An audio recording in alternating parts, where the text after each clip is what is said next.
El tema, el tema que tenemos en esta noche, el cuarto estudio acerca de la Iglesia en el plan bíblico, y el tema que nos ocupa esta noche son las imágenes de la Iglesia. Hay ciertas figuras del lenguaje, en este caso son metáforas, que aparecen en el Nuevo Testamento acerca de la Iglesia, ¿no? Y es un tema interesante porque vamos a ver 5 imágenes que aparecen y que nos van a dar una panorámica un poco más amplia y profunda de lo que el Nuevo Testamento, lo que el Señor entiende que es la Iglesia, ¿no? Y quizás estas figuras nos sirven para ilustrarnos, porque son imágenes de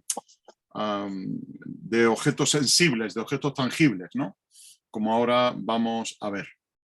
Y curiosamente, estas figuras aparecen en un solo capítulo de la Biblia, ¿eh? Y es, para mí, ya lo comenté hace un par de estudios atrás, para mí el libro de Efesios es un tratado sobre eclesiología impresionante. Tenemos que saber que la epístola a los Efesios, tal y como nosotros la tenemos presentada en nuestras Biblias hoy día, se sabe por los manuscritos más fiables, de los cuales están a nuestra disposición, ¿no? Y quizás los más antiguos que datan del siglo II, siglo III, no aparece como tal los destinatarios de los Efesios, ¿eh? Si recordáis la carta a los Colosenses en el capítulo 4, Pablo le dice a los Colosenses que vuestra carta sea leída a los laodicenses y que la de los laodicenses sea leída a vosotros. Esa carta a los laodicenses, a la iglesia laodicea, no disponemos de ella tampoco. Entonces, muchos creen que aquella carta que Pablo menciona a los laodicenses es esta de Efesios, porque curiosamente todos los manuscritos que se han encontrado, lo más temprano en el tiempo, digo de siglo II, siglo III, cuando en el versículo 1 se menciona a los fieles en Cristo Jesús, después viene un espacio en blanco, es como si fuera una carta circular, ¿no? Que se manda pues a todas las iglesias, para que todo el mundo tenga el mismo contenido y todo el mundo pueda leer lo que se está escribiendo, ¿no? Y curiosamente también la carta a los Efesios es una de las que no contiene salutaciones personales, como tenemos, por ejemplo, en la carta a los romanos. Saluda a tal, saluda a menganito, a cetanito. Si os vais al capítulo 6 de Efesios, pues no hay una despedida, simplemente dice en el versículo 24, la gracia sea con todos los que aman a nuestro Señor Jesucristo, con amor inalterable. Amén. No hay nombramiento de personas de manera concreta. Pero bueno, eso es un dato que queda ahí, que a nosotros no nos afecta en absoluto, puesto que entendemos que posiblemente la copia que tuvieron a disposición los copistas posteriores, pues era la que había recibido Éfeso, ¿no? Entonces, por eso hay manuscritos muy temprano en el tiempo que no contienen eso de están en Éfeso, pero que hay otros que sí, ¿no? Entonces tampoco esto no nos complica mucho ni nos pone en evidencia nada más que es una carta escrita por el apóstol Pablo dirigida a los santos y fieles que están en Éfeso, ¿no? Como podía haber sido los santos que están en la Odisea, los santos que están en otro sitio. Pero bueno, es un dato, como digo, que no afecta en absoluto al contenido profundo de la carta a los Efesios. Y en el capítulo 2 de esta carta, lo vamos a leer entero, desde el 1 hasta el 22, vamos a encontrar todas esas figuras que aparecen y que nosotros queremos comentar en esta noche, esas imágenes o metáforas acerca de la Iglesia. Voy a leer la versión del 60, porque es una lectura larga, y entonces para seguir de manera coordinada con vosotros la lectura de este capítulo. Dice, y él, refiriéndose a Jesús, os dio vida a vosotros cuando estabais muertos en vuestros delitos y pecados, en los cuales anduvisteis en otro tiempo, siguiendo la corriente de este mundo, conforme al príncipe de la potestad del aire, el espíritu que ahora opera en los hijos de desobediencia, entre los cuales también todos nosotros vivimos en otro tiempo, en los deseos de nuestra carne, haciendo la voluntad de la carne y de los pensamientos, y éramos por naturaleza hijos de ira lo mismo que los demás. Pero Dios, que es rico en misericordia por su gran amor con que nos amó, aun estando nosotros muertos en pecados, nos dio vida juntamente con Cristo. Por gracia sois salvos. Y juntamente con Él nos resucitó y asimismo nos hizo sentar en los lugares celestiales con Cristo Jesús, para mostrar en los siglos venideros las abundantes riquezas de su gracia en su bondad para con nosotros en Cristo Jesús. Porque por gracia sois salvos por medio de la fe, y esto no de vosotros, pues es don de Dios, no por obras para que nadie se gloríe. Porque somos hechura suya, creados en Cristo Jesús para buenas obras, las cuales Dios preparó de antemano para que anduviésemos en ellas.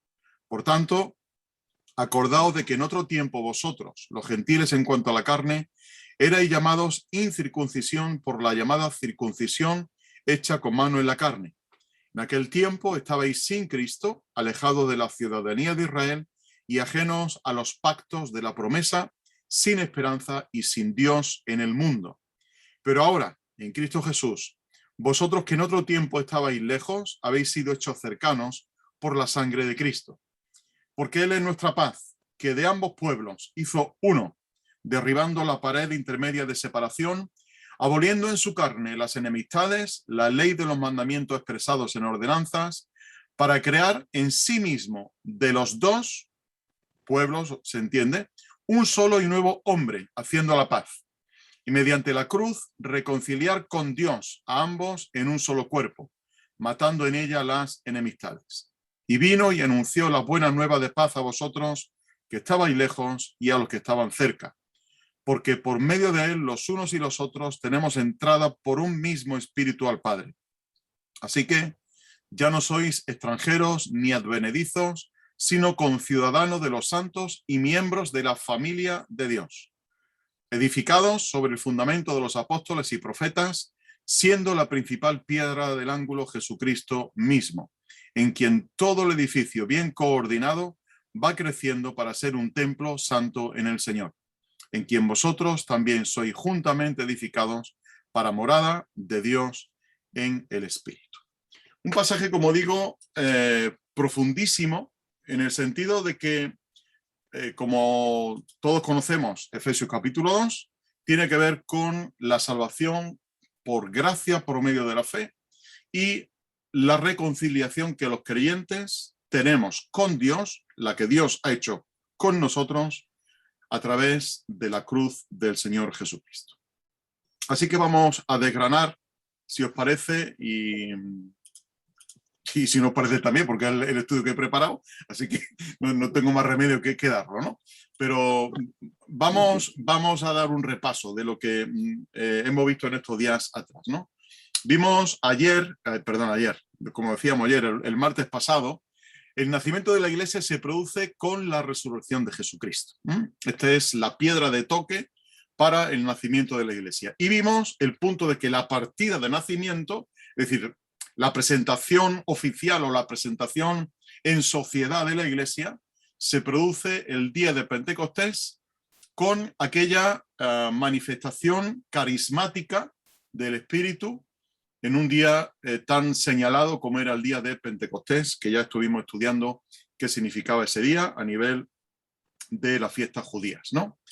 Y consideramos también que la presencia del Espíritu Santo era indispensable o es indispensable para la vida de la Iglesia, y el Espíritu lo que hace es unir, coordinar y capacitar para que la Iglesia crezca de manera conjunta hacia la medida de la estatura de la plenitud de Cristo.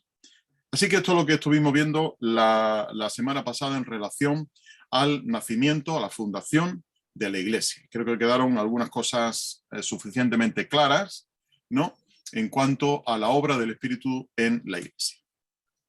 Así que vamos a la primera figura que nos aparece aquí, la primera imagen que nos aparece en el texto que acabamos de ver en la carta a los Efesios, que está en el versículo 14. Y se nos llama ahí en el versículo 14, que dice Pablo que Él es nuestra paz, el que habiendo derribado la pared intermedia de separación, la enemistad de ambos pueblos hizo uno. somos el pueblo de Dios. Primera de Pedro, capítulo 2, nos recuerda también estas cosas. Pero hay, hermanos, una serie de antecedentes para que la Iglesia se considere ahora, no solamente, que es el tema principal de la carta a los Efesios, de que la Iglesia es la sociedad de Dios, ¿no? Sino que en el Antiguo Testamento Dios tenía un pueblo. Y perdonad que no estoy compartiendo la pantalla, y yo pensaba que la estabais viendo y no estáis viendo la pantalla. Y la pongo ahora mismo, ¿vale? Ahí está, perfecto. Ahora sí la veis, ¿no? Veis ahí la pantalla en blanco con las letras, ¿no? Bien, pues la primera imagen, como digo, es esta que aparece en Efesios 2:14, que somos pueblo de Dios. Y hay antecedentes en el Antiguo Testamento para llamar al pueblo de Israel el pueblo de Dios. Ahí tenéis todos esos pasajes, algunos más representativos que otros.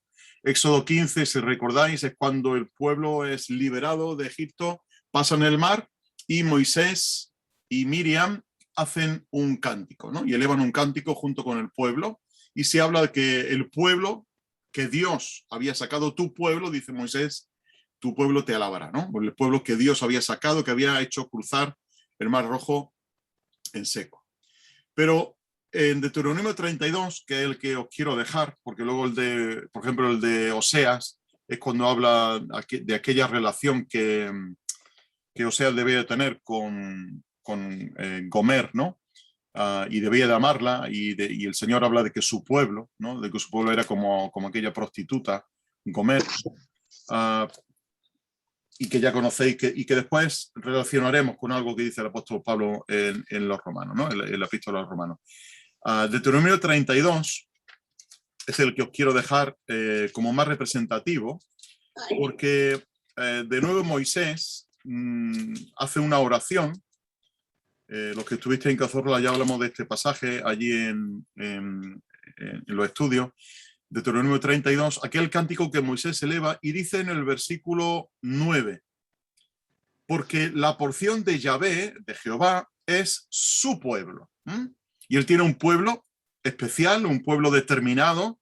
Dice Jacob es el cordel de su heredad, y aquí remitimos a la costumbre judía que tenían de con cuerdas marcar el terreno de cada uno, ¿no?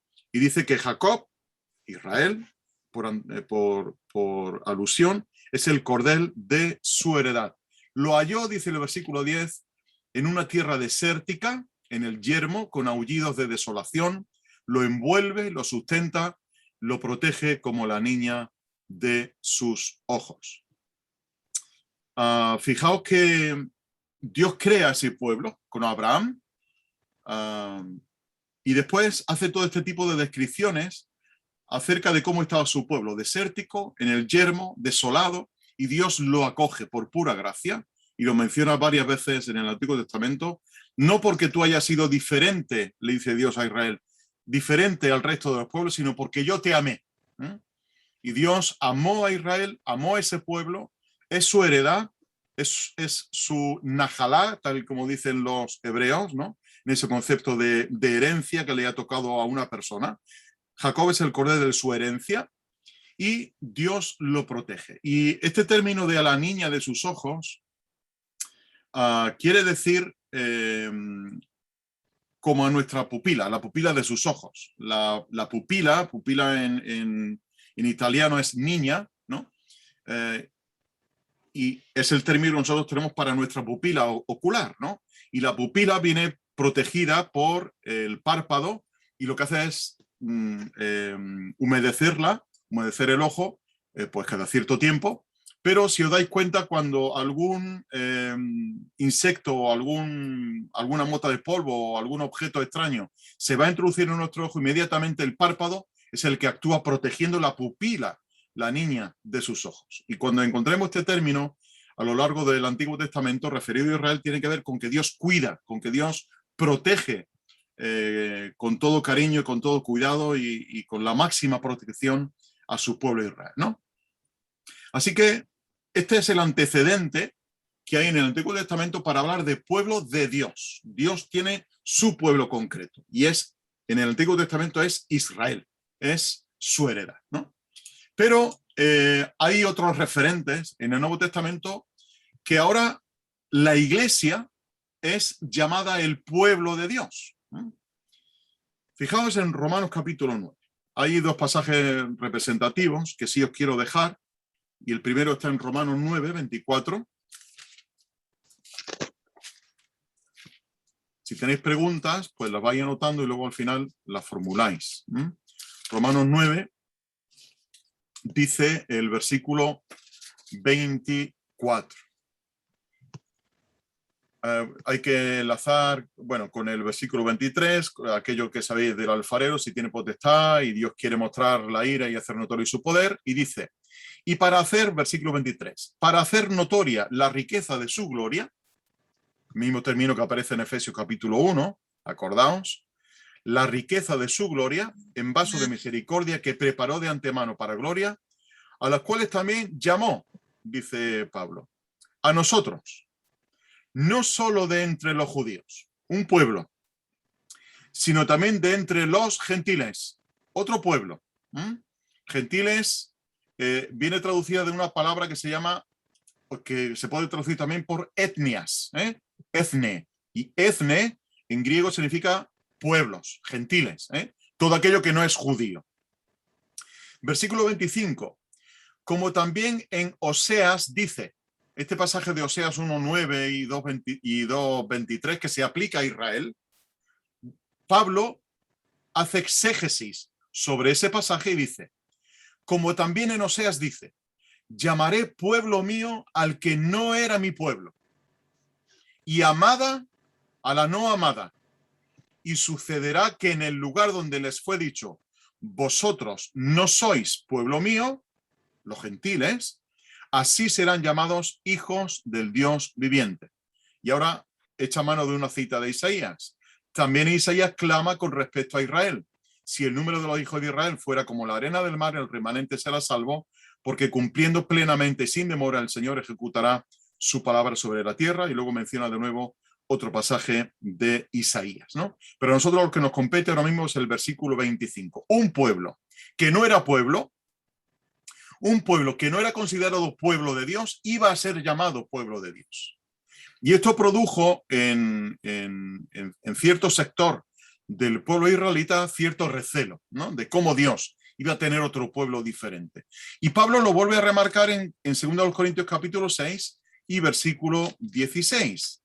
Toma de nuevo un pasaje del Antiguo Testamento y lo interpreta aplicado a la iglesia. Dice que nosotros, versículo 16, ¿y qué acuerdo hay entre el santuario de Dios y el de los ídolos? Porque nosotros somos santuario del Dios viviente, como Dios dijo, habitaré entre ellos, y entre ellos andaré, y seré su Dios, y ellos serán mi pueblo. Por tanto, salid en medio de ellos, pueblo mío, etcétera, etcétera, ¿no?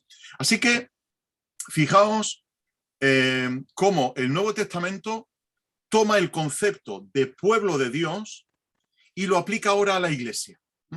La iglesia es ahora el pueblo de Dios.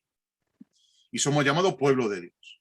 Y la identidad de ese pueblo, igual que en Israel, la identidad para ser israelita era la circuncisión, para ser llamado pueblo de Dios ahora, en esta dispensación, la circuncisión es también la señal, pero no la circuncisión hecha en la carne, sino la circuncisión del corazón. Romanos capítulo 2. Este pasaje es meridianamente claro para entender quién es pueblo de Dios realmente y quién no. Romanos 2, 28. Dice Pablo, no es judío el que lo es exteriormente, ni es circuncisión la que aparece exteriormente en la carne, sino que es judío el que lo es en lo interior, y la circuncisión es la del corazón, por el espíritu, no por la letra, cuya aprobación no proviene de hombre, sino de Dios. Así que la señal de este nuevo pacto con la sangre de Cristo no es la circuncisión de la carne, es la circuncisión del corazón, que tantas veces, si os acordáis, tantas veces aparecen los profetas. Circuncidad vuestro corazón, circuncidad vuestro corazón. No quiero circuncisión en la carne, quiero circuncisión del corazón. Eso era el empeño de Dios en el Antiguo Testamento, no lo olvidemos. Y eso es lo que Pablo ahora refiere aquí en Romanos capítulo 2. La circuncisión válida es la del corazón, no es la de la carne, ¿eh? No es la aplicada en el miembro viril del hombre, sino en la del corazón. Y aquí tiene que ver precisamente con un aspecto trascendental como es la conversión, el volverse a Dios, el quitar todo aquello que estorba para dedicarse a Dios y para volverse a Dios.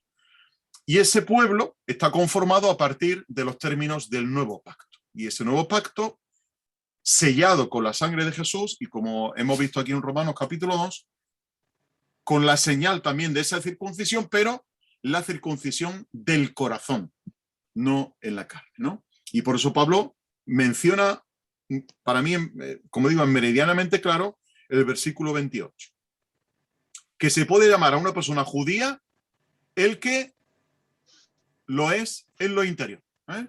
No porque simplemente pertenezca a Israel nacional y se haya circuncidado, esa persona se puede llamar judía. Dice, es judío el que lo es en lo interior, ¿no? Y la iglesia también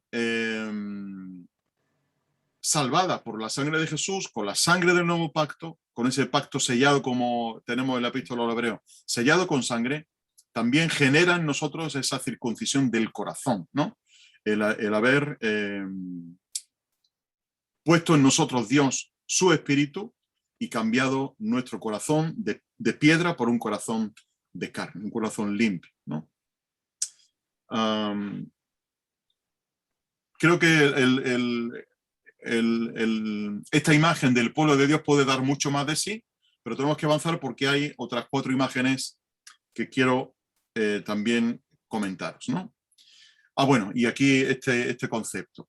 Para el futuro, para la escatología, para lo que ha de venir, para el tiempo futuro, solo hay un pueblo, lo hemos visto en Efesios capítulo 2, que de ambos pueblos, judíos y gentiles, hizo uno. Y ese pueblo está conformado por gentes de todas las etnias, de todas las lenguas, de todas las naciones y de todos los tiempos. Ese es el pueblo de Dios. Y por eso aparece, aunque en Apocalipsis capítulo 29, versículo 3, la versión del 60 traduce por pueblo, ellos serán su pueblo, la mayoría de manuscritos lo pone en plural, ellos serán pueblos suyos, y enfatizando de esta manera esa diversidad en la unidad, ¿eh?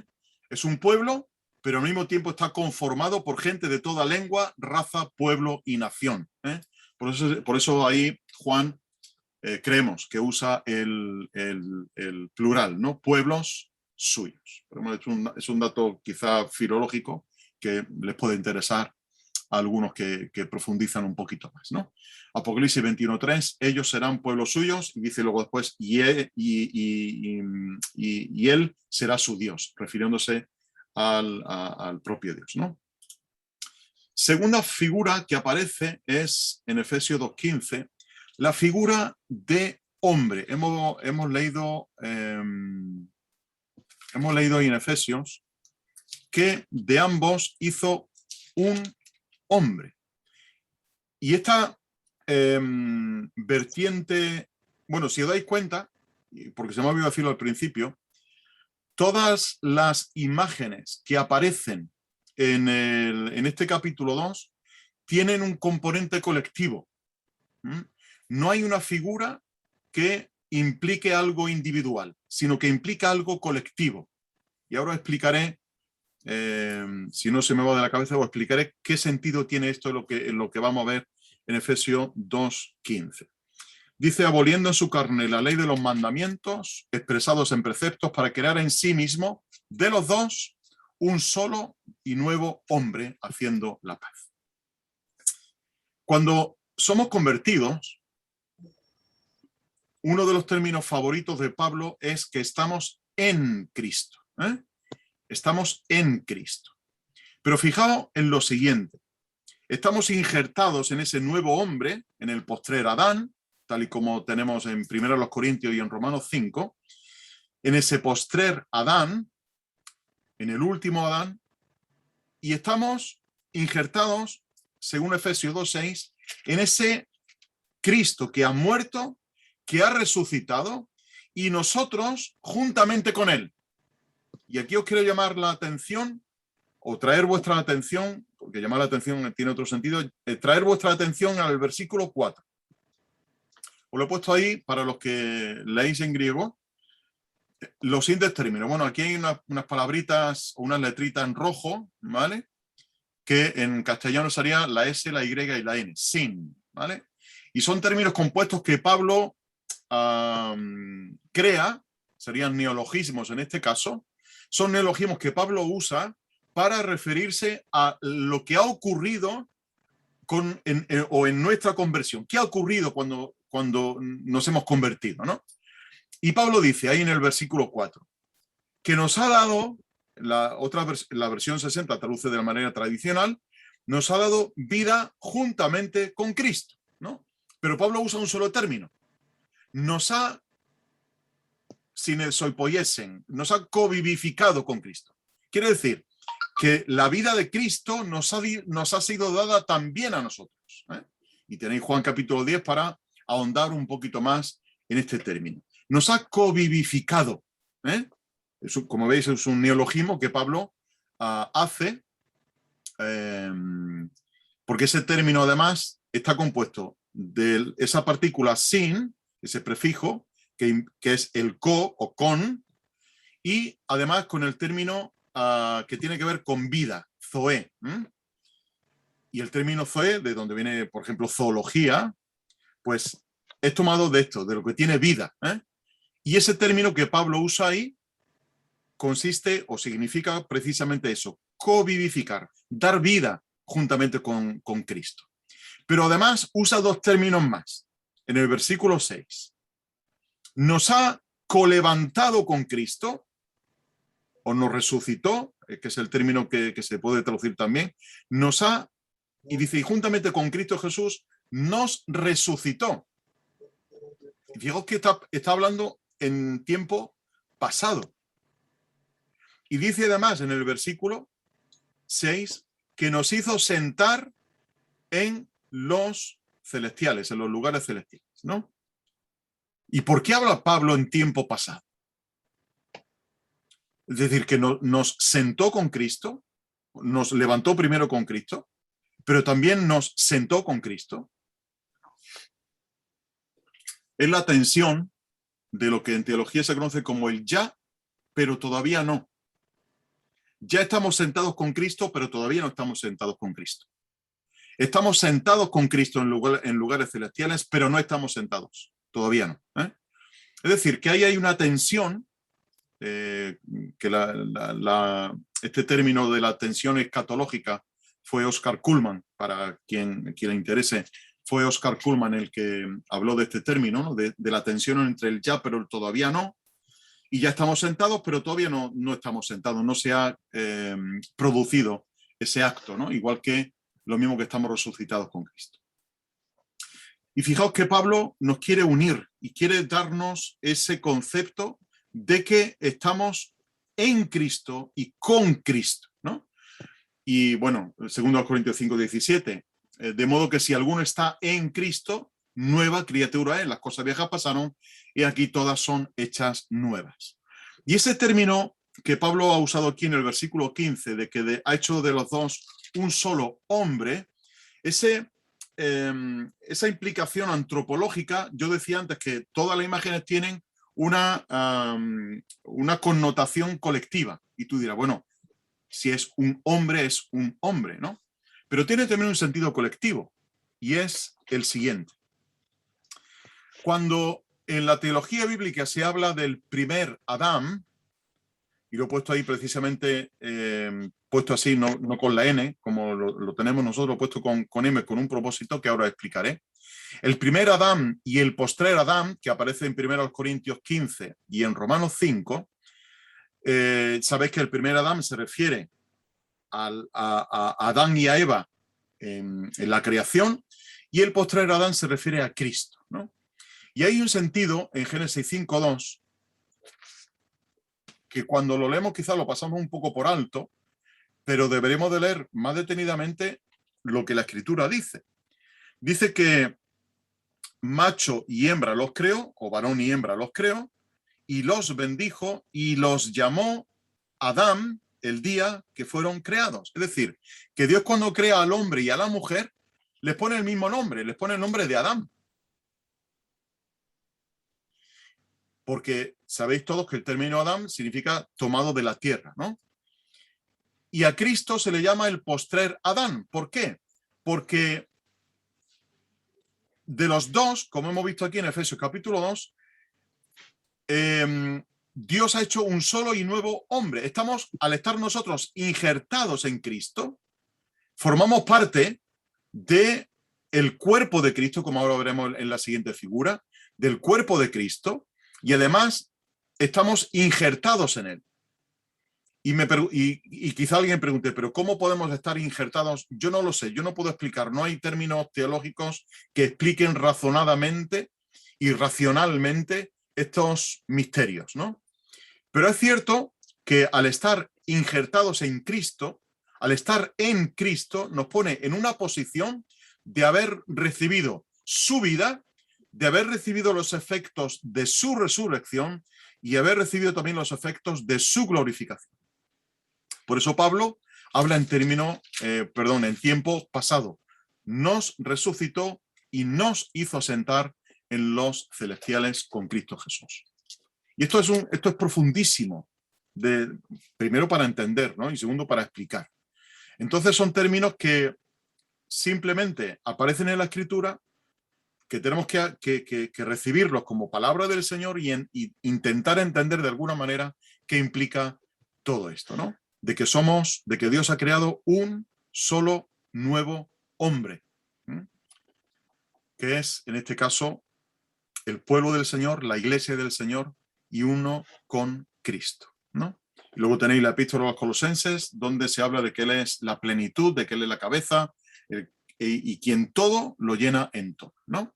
Esto trajo después muchas herejías a lo largo del tiempo, que ahora no es el momento de comentarlas, pero que al menos sepáis que al menos en los primeros siglos, siglo III, siglo IV, trajo algunas herejías importantes, ¿no? Pero los términos bíblicos, como veis, son sumamente claros. Nos ha dado vida con Cristo, nos ha levantado con Cristo y nos ha sentado con Cristo.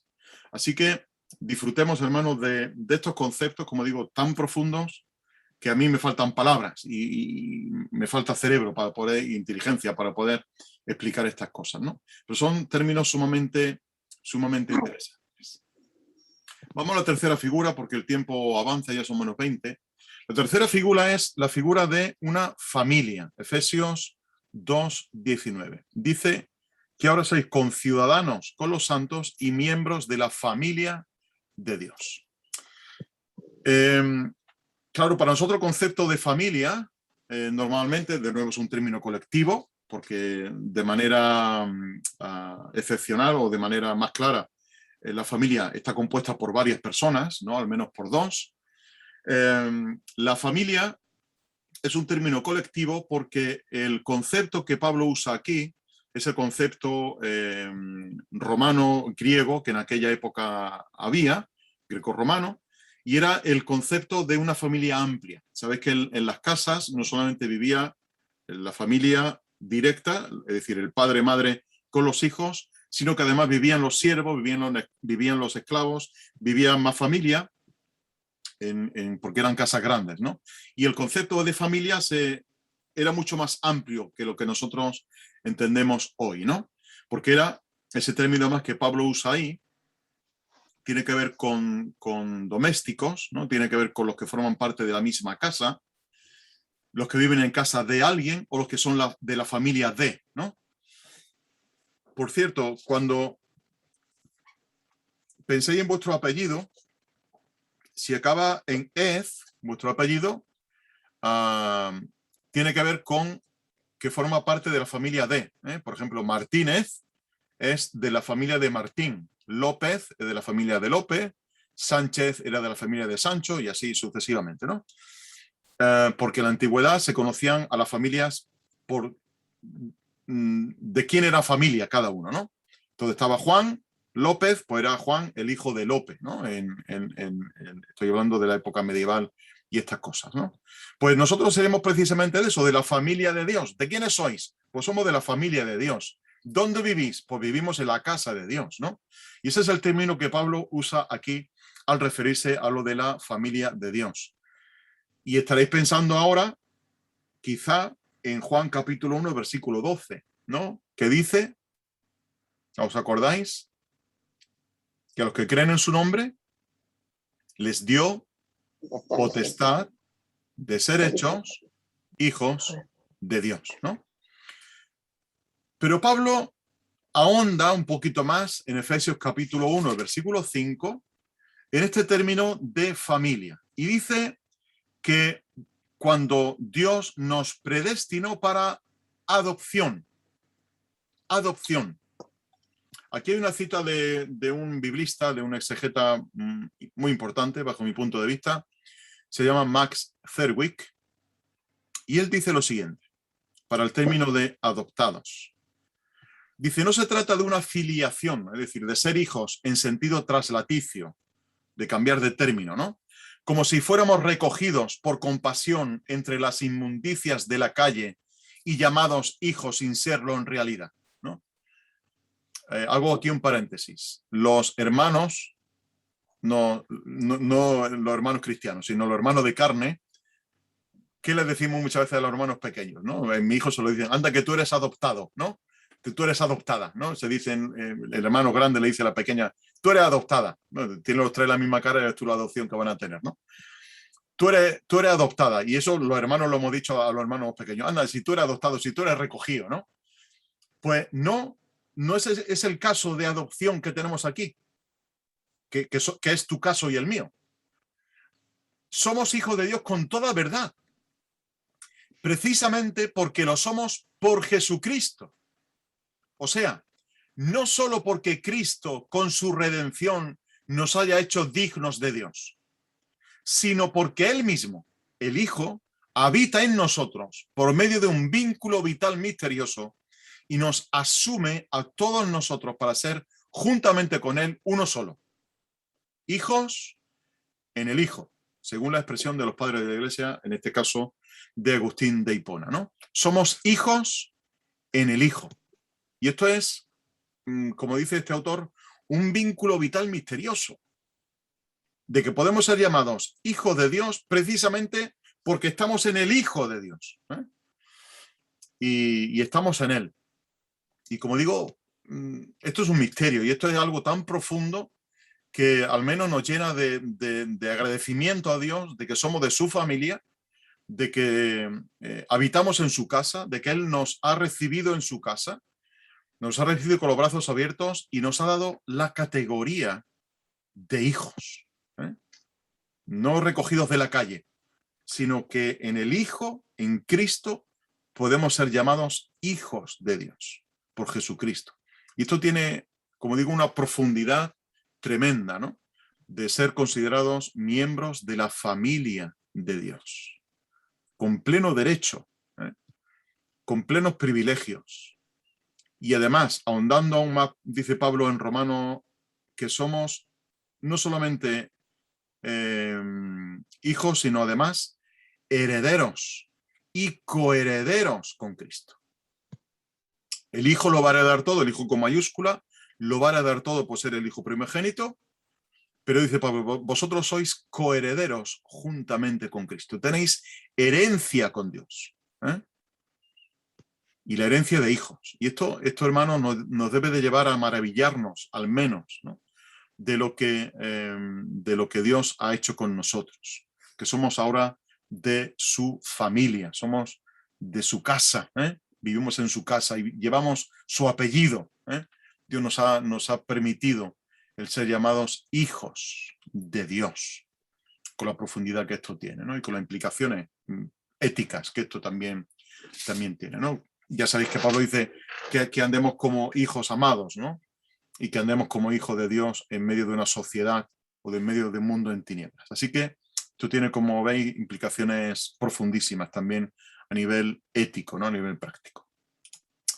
La cuarta figura es la figura de que la iglesia es un edificio o un templo. Lo hemos leído en Efesios 2, versículo 21. Dice, en él cada edificio está siendo estructurado y crece hasta ser un santuario santo en el Señor. Es decir, que existe una infraestructura sobre la cual toda la iglesia se va edificando, va creciendo, ¿verdad? Y se va estructurando, va tomando su forma. Lo tenemos de nuevo ese concepto en el capítulo 4, versículo 16, que yo lo habíamos visto la semana pasada, ¿no? Porque en todo el cuerpo está siendo estructurado y unido por la provisión de cada ligamento, según la función sobrenatural de cada miembro. Y de nuevo ha usado Pablo aquí el término, está siendo estructurado, ¿eh? Va cogiendo su estructura. Pero hay una infraestructura que es la que está abajo, hay un cimiento, hay una piedra angular que es Jesucristo mismo, ¿no?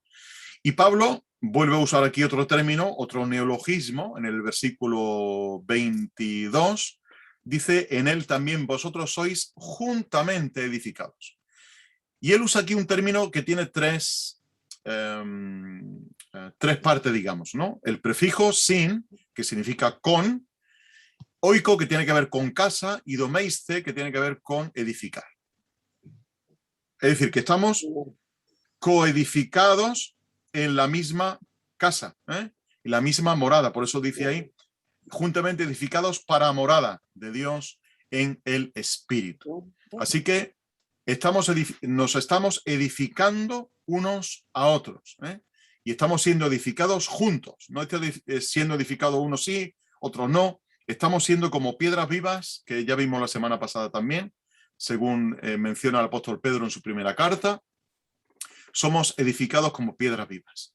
Jesús es la piedra del ángulo, los apóstoles y profetas. Y yo creo que aquí profetas tiene que ver no con los profetas del antiguo pacto, sino con los profetas que había en el Nuevo Testamento, en el Nuevo Pacto, y ellos son los cimientos. Y Jesús, la piedra del ángulo, los apóstoles y profetas, los cimientos, y los creyentes somos las piedras vivas. Y hoy he puesto aquí una palabra que me he saltado, que dice arquitecto, y la he separado, porque también en griego, argí es el primero, el principal, y tecton es el constructor. Y hago aquí un paréntesis de nuevo. A Jesús se conoce como el carpintero, ¿verdad? Y todos pensamos que Jesús trabajaba en una carpintería haciendo muebles, haciendo sillas, haciendo mesas. Pudiera ser. Pero la palabra griega para tecton es, que es la que se usa para Jesús. Cuando dice, no es este el hijo de José el carpintero, que traduce nuestras versiones, pues se usa esta palabra que se usa aquí para arquitecto. El tecton era el constructor, y posiblemente, muy posiblemente, más que carpintero de hacer muebles y mesitas y estas cosas, fueran constructores. Constructores con madera, trabajaban obviamente con la madera, pero posiblemente el término, posiblemente seguro, el término tecton tiene que ver con construir. Y es el término que se aplica a Jesús cuando se le llama el hijo del carpintero, el tecton, el hijo del carpintero, el hijo del constructor. Así que Pablo dice, yo soy, en 1 Corintios 3:9, yo soy el perito arquitecto, el sabio arquitecto. Es la palabra, porque perito tiene que ver con pericia, el que tiene más pericia. Soy el sabio arquitecto que puse el fundamento, ¿no? Que echó el fundamento para la edificación de la iglesia, y él se considera precisamente así, como un arquitecto, como un principal entre esos constructores. La piedra basal, la piedra del ángulo, Jesucristo mismo, ya sabéis, la piedra que era el fundamento, que marcaba las paredes maestras y que coronaba finalmente el edificio, es Jesús, los cimientos, los apóstoles y profetas, y los creyentes como piedras vivas, ¿no?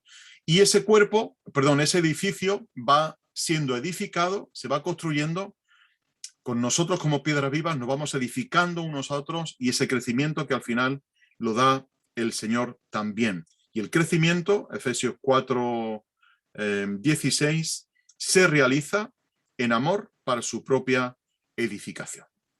Así que, hermanos y hermanas, tenemos aquí una gran responsabilidad también de edificarnos unos a otros, de no ser tropiezo unos a otros. Hemos sido sacados de la cantera del mundo, Dios nos ha labrado, nos ha pulido, nos ha preparado para formar parte de su edificio, de su templo, ¿eh? Y nos ha colocado en un lugar estratégico. No pensemos que alguien esté puesto en un lugar donde no quiere. Dios nos ha colocado a cada uno en el lugar donde debemos estar. Cuando un albañil corta un ladrillo, lo corta a la medida del hueco que tiene que tapar. Y ese ladrillo es específico para tapar ese hueco. No sirve otro ladrillo. Pues de la misma manera no sirve otra piedra para el lugar que tú estás ocupando en el pueblo del Señor, en el edificio de Dios. Y tú estás ocupando un lugar que nadie más puede ocupar. Porque Dios te ha labrado, Dios me ha labrado a mí de una manera específica para encajar en un lugar específico. Yo no puedo ocupar el lugar de Cita, ni de Paquita, ni de Ismael, ni de Santi, ni de Pepe, ni de Mariano, ni de nadie. Cada uno tiene que ocupar su lugar en la iglesia, en el edificio de Cristo, ¿no? En el templo del Señor. Porque Dios ha colocado a cada miembro, dice Efesios capítulo 4, y nos ha colocado para la obra del servicio, ¿eh? Y cada uno ejercemos nuestra función en nuestro lugar. Tenemos que encontrarla, tenemos que buscarla y pedirle al Señor en oración que nos diga cuál es nuestro lugar. Y cuando lo hayamos encontrado, edificar al que viene por detrás, ¿no? Edificar al hermano o la hermana y ayudando a que la edificación se mantenga firme, ¿eh? Y que la edificación sea consistente. Y ese es el concepto de ser un edificio, de ser un templo santo en el Señor. Y la última figura, y tengo apenas unos minutos para desarrollarla, es la figura del cuerpo. Aquí se me ha colado esto, tiene que haber salido en otro momento. Pero bueno, el cuerpo. Obviamente no se menciona aquí en el capítulo 2, pero sí se menciona en el capítulo 1, versículo 22. Lo hemos mencionado ya más de una y de dos veces. Dice que se metió todas las cosas debajo de sus pies y a Cristo lo dio por cabeza sobre todas las cosas a la iglesia, la cual es su cuerpo, dice el versículo 23. La plenitud de aquel que está completando todas las cosas en todos, ¿no? La cual, dice la iglesia, es su cuerpo. ¿Alguien tiene puesto? Diga. Ya está, ya lo he cortado. El cuerpo de Cristo. Luego en el 4.12 se vuelve a mencionar este concepto con miras al equipamiento de los santos para la obra de servicio para la edificación del cuerpo de Cristo. Y en 1 Corintios 12 se vuelve a mencionar esto y ahora hablaremos de ello. Sabéis que el cuerpo tiene funciones, ¿no? Y el cuerpo se desarrolla en su medio ambiente, se desarrolla con una serie de funciones. Pero tiene ciertas funciones que los antropólogos, que los biólogos llaman funciones vitales. Y hay 3 funciones vitales que tiene el cuerpo y esto se le enseña a los niños en la educación primaria. Funciones vitales significa que sin ellas el cuerpo no podría seguir existiendo, ¿eh? La primera de ellas es la de nutrición, la función de nutrición. Y seguramente los que les tomamos las lecciones a los niños que tenemos en edad escolar, pues le habremos preguntado estas funciones que aparecen en el libro de Ciencias Naturales, ¿no? La función de nutrición. ¿En qué consiste la función de nutrición? Muy sencillo. Y luego está la función de relación, ahora explicaré una de ellas, y la función de reproducción. Queda con estos 3 términos: nutrición, relación y reproducción. La nutrición tiene que ver con crecer. Uno se nutre para crecer, ¿verdad? Y uno nos nutrimos más que otro, pues estamos quizás más rellenos que otros, ¿no? Pero nos nutrimos para crecer, para que el cuerpo se desarrolle adecuadamente.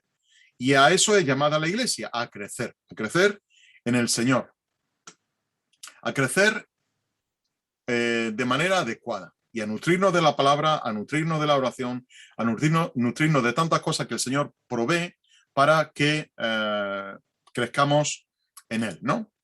Pero luego está la función de relación. Y en Efesios 4:15 lo hemos visto ya, dice que hablando verdad en amor, crezcamos en todas las cosas en aquel que es la cabeza Cristo, porque en todo el cuerpo está siendo estructurado, etcétera, etcétera. Y esta función de relación tiene que ver con que el cerebro controla al cuerpo, ¿eh? Esto se lo explica a los niños. El cuerpo es controlado por el cerebro y por lo tanto hay una relación interna a nivel neurológico, donde es nuestro cerebro el que controla al resto del cuerpo. Y si hay alguna disfunción cerebral, se proyecta y tiene como consecuencia que algún miembro externo del cuerpo o interno no funcione de manera adecuada. Si hay una atrofia cerebral en algún punto o ha habido un golpe en alguna zona del cerebro, pues se puede afectar a la vista, se puede afectar al oído, al olfato, cualquiera, ¿no? De modo que todo nuestro cuerpo está dirigido por el cerebro. Y cualquier disfunción que haya a nivel cerebral afecta a todo el cuerpo. Ahora, esta función de relación tiene también que ver con el convivir con nuestro medio ambiente, comportarnos con nuestra peristasis, con nuestro medio ambiente, pero al mismo tiempo convivir con uno mismo y con los que tenemos al lado, ¿no? Esa sería la implicación de la función de relación. Y 1 Corintios 12, y aquí es donde yo lo mencionaba antes, 1 Corintios 12 dice que existe en el cuerpo, no puede haber desavenencia, dice Pablo, porque uno se considera diferente al otro, que el ojo se considere diferente al oído, que el oído se considere diferente a la boca, a la mano, etcétera, etcétera, ¿no? Y nadie se puede quejar del lugar donde Dios ha colocado a cada miembro.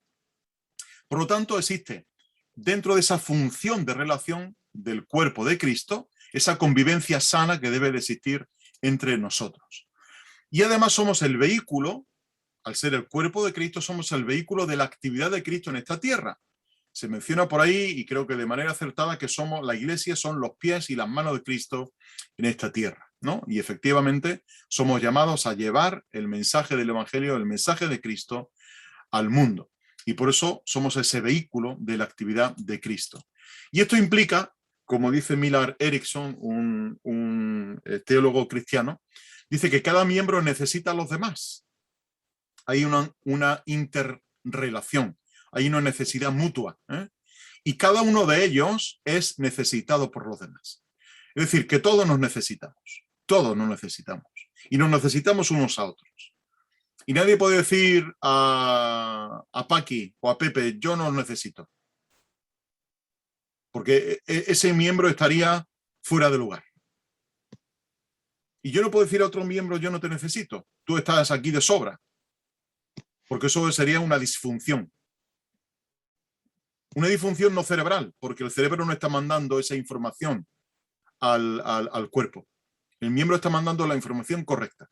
Perdón, el cerebro está mandando la información correcta al cuerpo. Porque la cabeza de ese cuerpo es Cristo y está mandando la información correcta. Y el que se piense que no necesita al resto de miembros del cuerpo de Cristo, pues está muy equivocado, ¿no?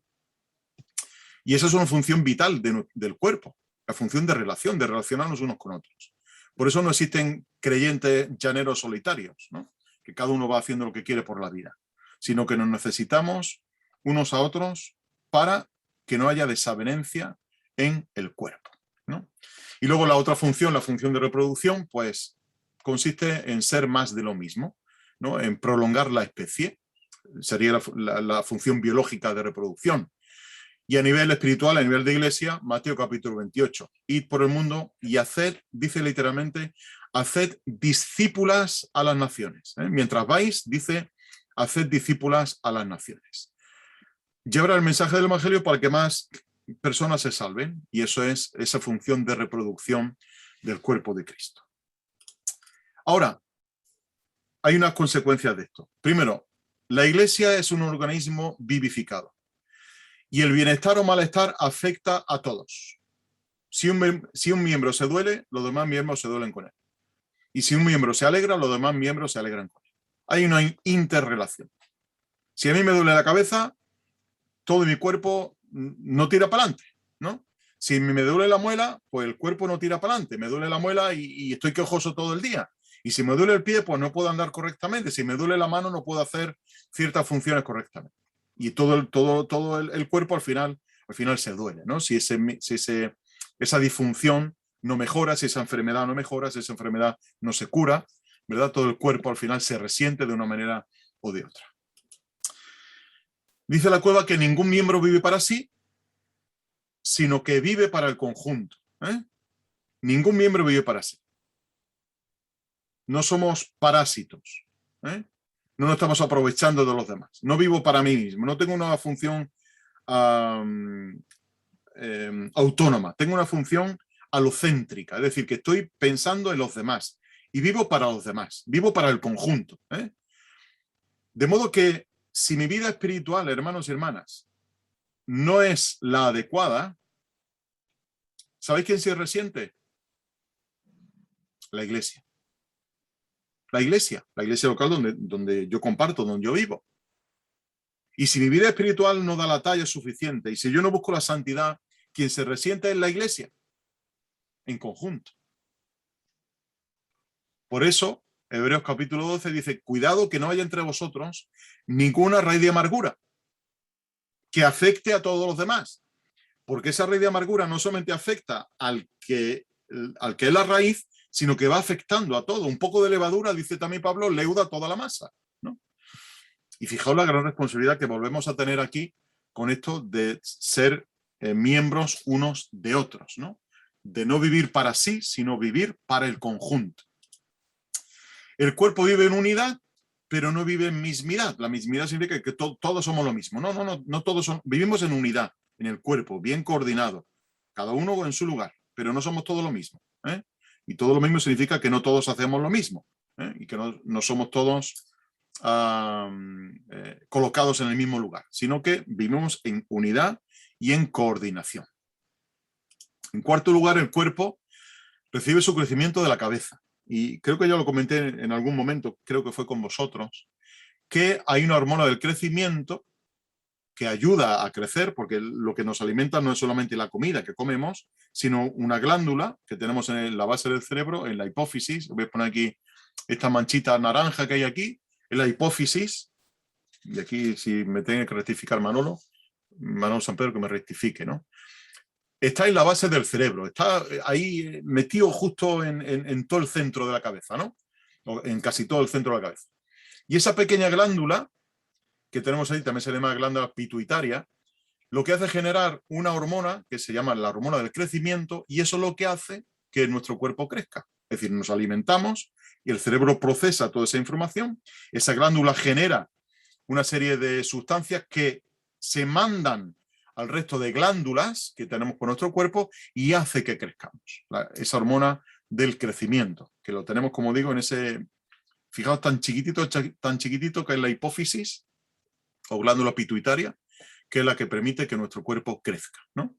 Y por eso el crecimiento viene de la cabeza. Tú le preguntas a un pediatra y te va a hablar de esto, de que el crecimiento viene de la cabeza, ¿no? Que el niño tiene que alimentarse, pero que si esa glándula tiene un tumor o tiene una deficiencia, pues el niño no va a crecer adecuadamente, porque hay un problema en esa glándula, porque no manda la información necesaria al resto de glándulas para un crecimiento adecuado.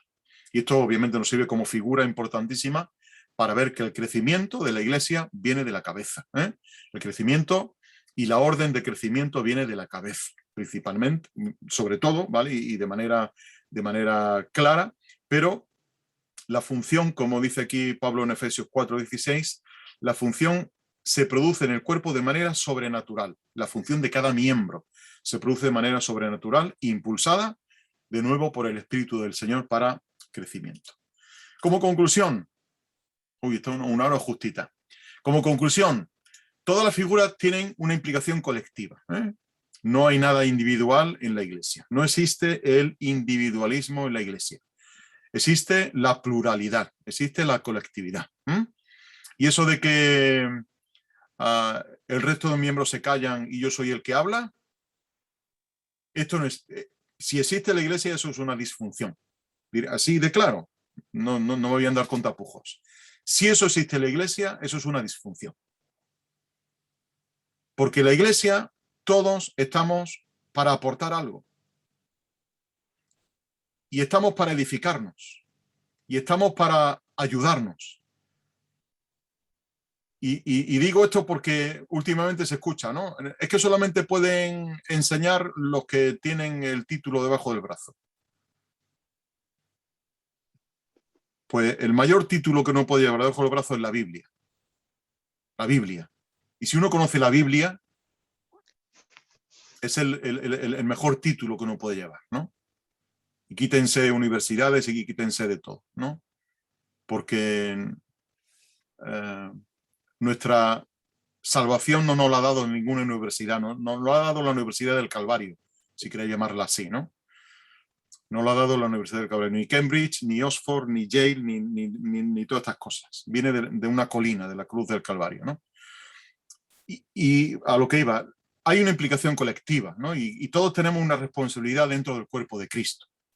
Y nadie puede venir a hablar de que no, es que yo solamente soy el que enseña y los demás se tienen que callar.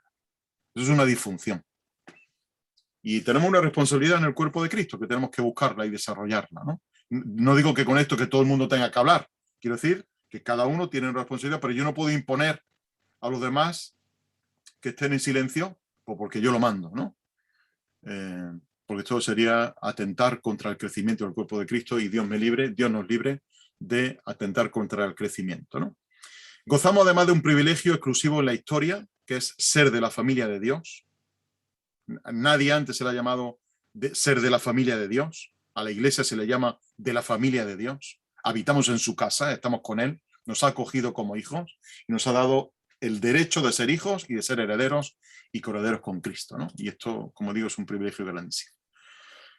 Pues esto es lo que os quería compartir, hermanos y hermanas. Voy a dejar de compartir la pantalla, que creo que ya lo he dejado. Ya no veis nada, ¿no? Sí, ya no veis nada. Vale, ya me veis a mí. A lo mejor era mejor ver la pantalla. Pero bueno, esto es lo que os quería compartir en esta noche, ¿vale? No sé si tenéis alguna pregunta al respecto. Voy a detener la grabación porque las preguntas no se están grabando, ¿vale?